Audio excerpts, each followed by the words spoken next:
জাতটা চাষের বিষয়ে জানতে চাই, কখন বীজ সংগ্রহ করলেন এবং কোন সময় এটা জমিতে লাগিয়েছিলেন এবং অরিজিনালি লাগানোর সময়টা কখন? এটা আমি সেপ্টেম্বরের 15 তারিখে বীজ পাইছি।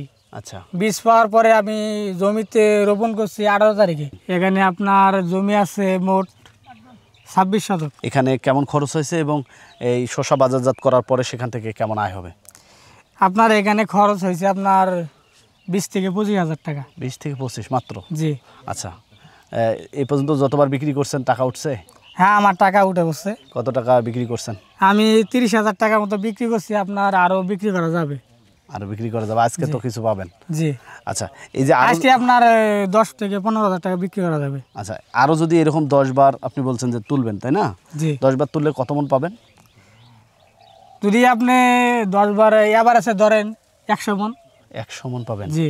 সেটার বাজার মূল্য কত ধরা যেতে পারে? বাজার মূল্য এখন তো আপনার 500 টাকা মন যাইতেছে। এমন আছে 10 দিন পর বাজার বাড়তেও পারে। আচ্ছা, সেই হিসাবে এবার আছে 500 করে ধরেন, তারপরে 50,000 টাকা 100 মনে। আমার মোটামুটি ভালো হয়েছে। আপনার যদি খরচ হয় আপনার 1 ভাগ 3 ভাগে আমি লাভবান হব। আচ্ছা, খরচের 3 গুণ বেশি? 3 গুণ বেশি হবে। এই এলাকায় তো আরো অনেক ফসলের চাষ হয়, জি। তুলনামূলকভাবে শসাটা কতটা লাভজনক হচ্ছে? আমার কাছে শশাটাই প্রথম যাত্রা শুরু, এখন পর্যন্ত শশাই আমার আছে। আচ্ছা, তো বয়সে তো খুবই নবীন এবং তরুণ এই সেক্টরে।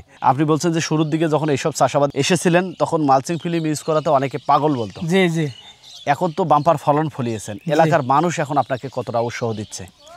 এখন এলাকার মানুষ আগে যা বলতো এখন তার চেয়ে আরও ভালো বলতেছে মানুষ।